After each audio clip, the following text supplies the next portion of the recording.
There's a kind of man who can fake anything. He can fake strength. He can fake confidence. He can fake ambition, discipline, even kindness for a while. He learns the words, copies the tone, imitates the posture, but time always unmasks him. Because real power doesn't live in what you show. It hides in what you can't hide, in your pauses, your silences, your reactions when the world turns cold. And that's where most people fall apart. Not in chaos, but in the small, invisible moments when their mask slips. Machiavelli built his entire philosophy on those moments. He didn't study men's victories, he studied their cracks. He wanted to know who would hold the throne when the room grew quiet. And what he found was simple. Weakness doesn't scream.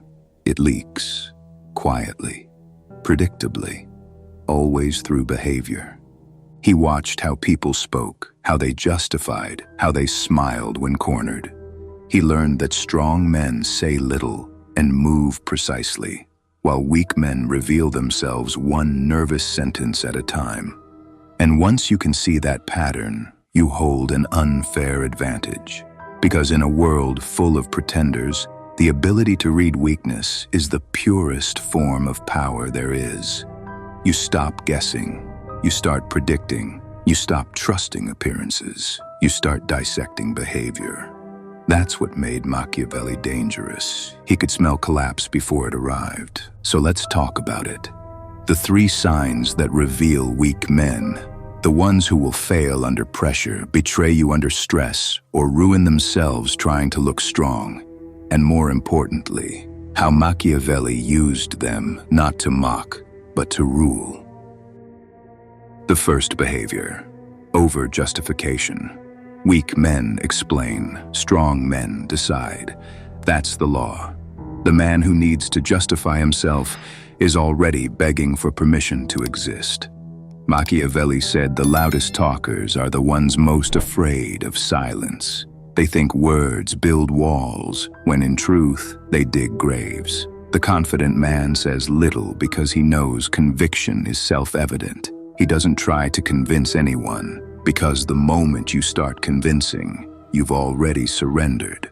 Over-justification is fear, disguised as reason, the need to be agreed with, the urge to sound moral, the compulsion to defend every decision, and behind it all the same disease, insecurity. You've heard it before. That's not what I meant. You misunderstood me. I only said that because, no, that's weakness. It's the sound of a man who values acceptance over impact. And that man will never lead. He'll drown in explanations until the world forgets what he even stood for. Machiavelli knew this well. The prince, who explained too much, lost his crown long before his enemies took it. Pause for a second. If you feel yourself in this, if you catch yourself always explaining, always trying to sound good, hit like right now. Because that habit is killing your power more than failure ever could. The second behavior is more deceitful, weaponized niceness. It's cowardice in disguise. You've met these men, always agreeable, always polite, always understanding. They think kindness will protect them from conflict. It doesn't. It exposes them. A strong man can be kind because he chooses to. A weak man is kind because he's afraid not to be. He'll say yes to avoid judgment. He'll apologize before he's even accused. He'll agree with people he secretly resents just to stay liked. And when that false kindness stops working, he collapses into bitterness. Machiavelli wrote that mercy without strategy is weakness pretending to be virtue.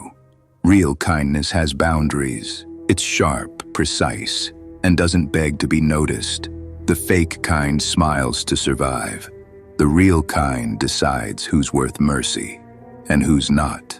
So when you see someone who's nice to everyone, pay attention. They're not being good. They're being scared. They'll never stand beside you when it matters, because fear makes them loyal only until it's inconvenient. The third behavior is the loudest. display addiction, the hunger to be seen, heard, admired, envied. Weak men can't exist without attention. They treat visibility like oxygen. They perform their confidence because they don't possess it. They post, they talk, they exaggerate, not because they're proud, but because they're terrified of being irrelevant. Machiavelli saw these men and called them liabilities, because the man who must be seen will always sell himself to whoever's watching. And if you want to destroy such a man, you don't fight him, you starve him, you take away the spotlight, you let silence eat him alive. His whole identity will crumble because his value depends on being seen. The strong man doesn't perform. He prepares, he builds in the dark. He arrives when it's time, not when he's bored. Remember this. The one who needs attention is already enslaved by it. The one who can live unseen is already free. Now, here's where Machiavelli's genius began. He didn't just spot weakness. He used it. He turned it into leverage. He listened to over-explainers, nodded, made them feel understood, and they became loyal. He gave the people-pleasers small roles, safety, and belonging. And they worshipped him for it. He gave the display addicts the illusion of control, the stage to perform, the title without the authority. And while they entertained the crowd, he quietly wrote the script. He ruled through understanding, not force. Because weak men don't need to be commanded, they just need to be fed with attention, approval, or validation. Give them one, and they'll serve you forever. Take it away, and they'll implode on their own. That's why Machiavelli didn't waste time arguing or punishing. He simply adjusted the flow of attention. He didn't dominate through fear. He dominated through psychology. Let's be clear. This isn't cruelty. It's awareness. Most people spend their lives trying to reform weak men. Machiavelli didn't. He simply replaced them. If someone cracked, he moved on. He didn't try to fix their character. He used it. Because the weak man's weakness is his leash. And if you know where it is, you never have to pull hard. Now listen closely, because this is where power truly begins. You can't just detect weakness in others. You must hunt it in yourself. The most dangerous betrayal isn't external. It's the one that happens inside your own mind. Machiavelli knew that the moment you start craving approval, you've already opened the gates to manipulation. So he trained himself ruthlessly. When he caught himself explaining, he stopped. When he found himself saying yes too quickly, he paused. When silence felt uncomfortable, he sat in it longer. He practiced being unmoved until it became instinct. If you've made it this far, you're not ordinary. You're one of the few willing to confront yourself without flinching. So here's what you do. Stop defending your decisions. Start owning them. Stop apologizing for taking up space. Start mastering silence. Every time you resist the urge to be understood, you harden. Every time you remain calm under pressure, you rise. Every time you choose stillness over reaction, you build authority without saying a word. And that's what separates rulers from followers. The world is full of people who talk. Few can hold silence without fear. And when you become one of them, you stop seeking respect. You start commanding it. Because silence, when mastered, doesn't hide weakness. It announces control. Let's pause. If this is resonating, share this video. Someone you know needs to hear it. They're wasting power by explaining, apologizing, chasing validation. And until they break that pattern, they'll never be free. Machiavelli said, "The one who cannot master himself will always serve another." Think about that. Every time you justify, every time you chase applause, every time you fear rejection, you're kneeling. Not to a king, to your own weakness. And the moment you see that truth, everything changes. You stop reacting to the world. You start directing it. True power isn't loud. It doesn't defend, it doesn't prove. It moves like a shadow, patient and deliberate. When others show emotion, you show focus.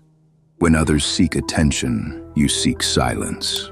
When others want to be liked, you choose to be remembered. That's how you separate yourself from the masses. You stop trying to win arguments and start winning control. Because here's the secret Machiavelli never wrote. You don't need to destroy your enemies. Just make them talk. Let them reveal themselves. Their over-explaining, their forced smiles, their constant noise. It will all betray them. You stay still. You stay unreadable. And one day, they'll realize they've been playing your game from the start. That's Machiavellian power. Not shouting, not scheming, just quiet precision. You don't control people by force. You control them by knowing them better than they know themselves. And that begins by killing the weakness within you that still craves approval. So rule yourself, speak less, move slower, apologize rarely, disappear often, and when you return, let your presence speak before you do. Because in a world where everyone's trying to be seen, the man who can remain unseen until it's too late rules them all. If this opened your eyes, like the video right now, leave a comment. I choose silence over weakness. And subscribe.